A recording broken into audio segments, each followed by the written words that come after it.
Hello lovely language learners, it's MORKSENSEI. Today's video has more of a content focus rather than a language focus. We're going to cover some facets or parts of human communication, which is multimodal.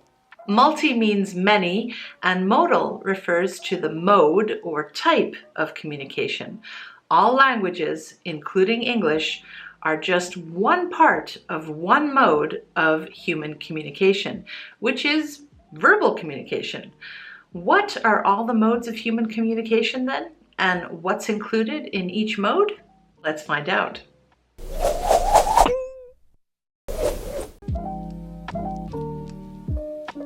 Language includes everything from things like words, sentences, phrases, idioms, proverbs, and also includes actions like cursing and swearing, singing, basically all the stuff people hear that comes out of your mouth that is part of a constructed system of communication.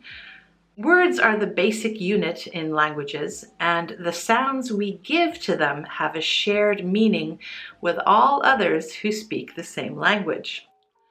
A second part of verbal communication is paralanguage. Paralanguage focuses on the way something is said rather than specifically what is said. Examples of this are rhythm, intonation, pitch, speed, tone of voice, volume, and voice inflection.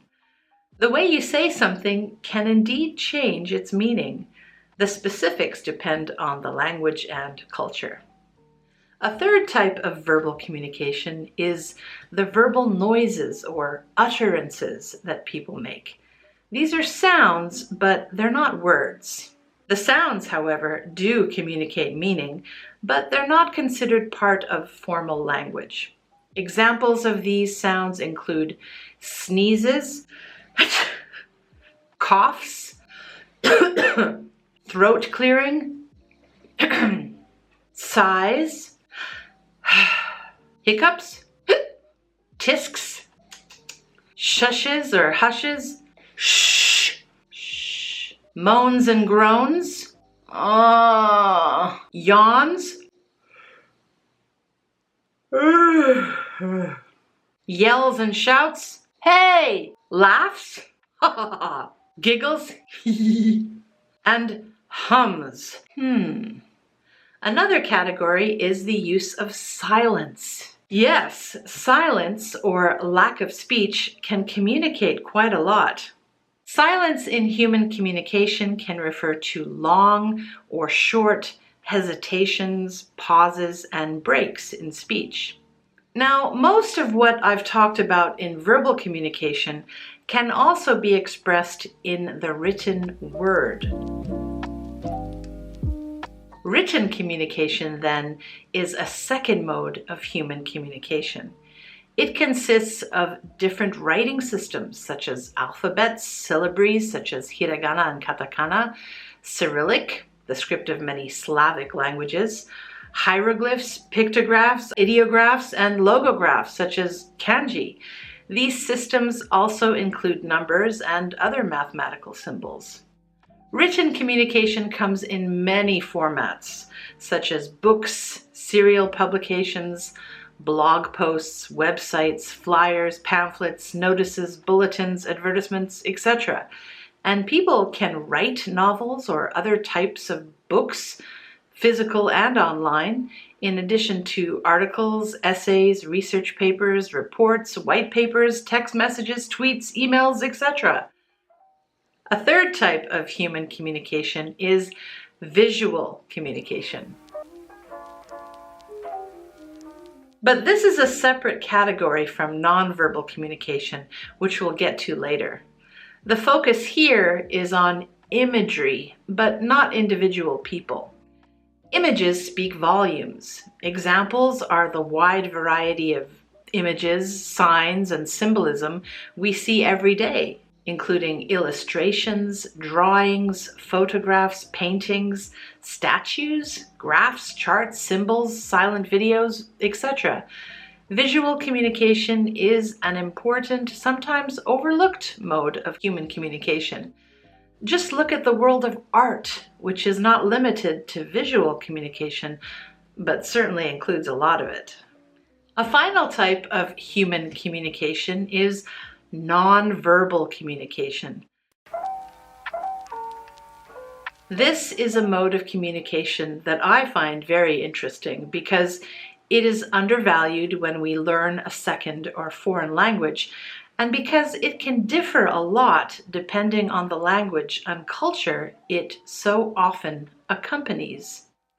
Well, all modes of communication differ depending on culture, but nonverbal communication is visual, so it's more obvious. You could argue that nonverbal communication is a type of visual communication, but I've separated them because verbal and nonverbal communication tend to go together.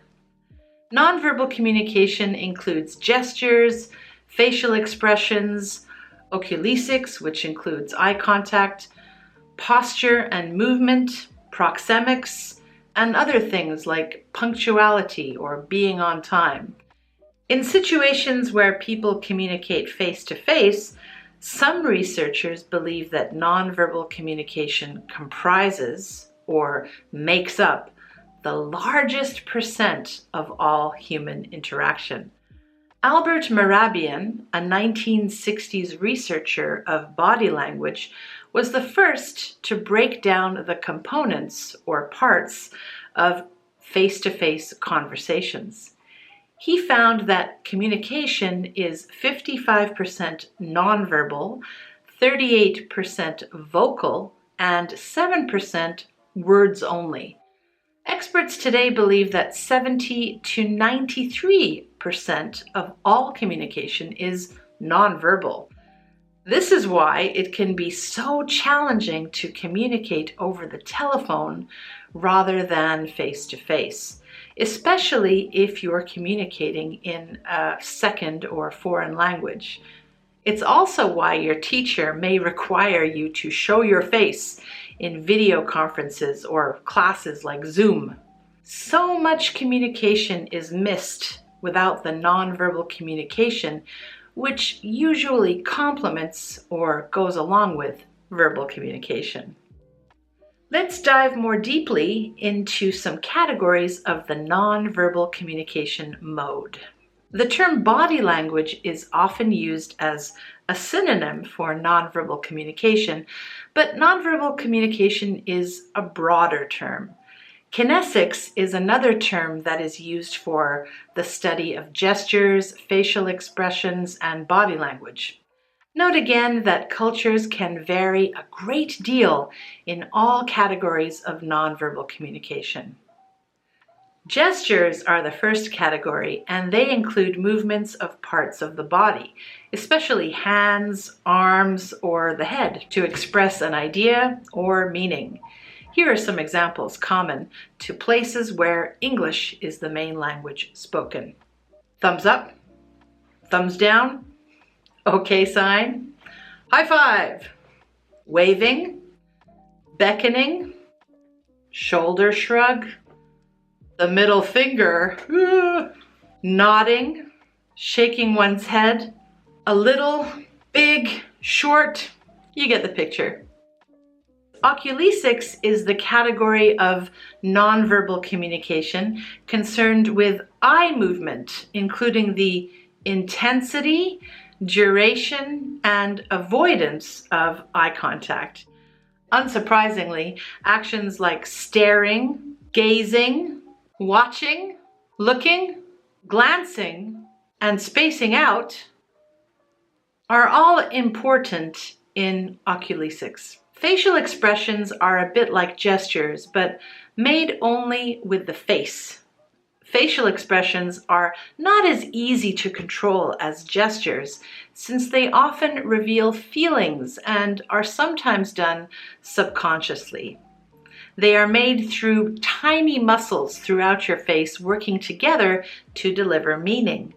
Examples are smiling, frowning, pouting, blinking, squinting, raising eyebrows, grinning, crying, and flaring nostrils.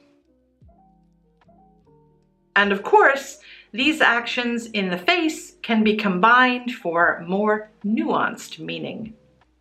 Posture and movement is another type of nonverbal communication, but this body language does not focus on the face or head or arms so much as the whole body.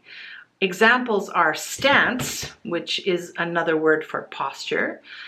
People lean, stand stiff, cross their arms, sit, squat, cross their legs, slouch, stand tall, or stand confidently, and fidget, such as when you shake your leg after drinking too much coffee or when you're nervous. Children fidget a lot. Some actions like clapping and head movements might be considered as part of this category rather than gestures. Proxemics is the category that studies people's distance from one another when communicating and the degree to which people touch when they communicate. Examples of actions in this category include bowing, shaking hands, kissing, touching, or haptics, the study of touch, squeezing, patting, hugging, etc. The concept of personal space comes into this category. Personal space refers to social distances people feel comfortable with depending on relationships. This varies rather widely from culture to culture. Of course, people communicate visually through their own person too, your physical appearance and presentation, your ethnicity, gender, age, body size, attractiveness, grooming, personal fashion or style, hairstyle, body art like tattoos and piercings, jewelry, etc. Whether you control these things or not, they're all types of visual information that communicate something to other people. So, as you might have figured out by now, there is a lot more to human communication than just language. There are parts of human communication I've omitted here too, like our use of space and time as a form of communication. There are linguists who may specialize in just one mode of communication, or indeed even one category within a mode. You can probably find hundreds or more likely thousands of books and research papers written about the topic of gestures alone. The takeaway, or the key point to remember, is that it's impossible to become good at a foreign language like English without also learning a fair bit of the culture or cultures where it's used.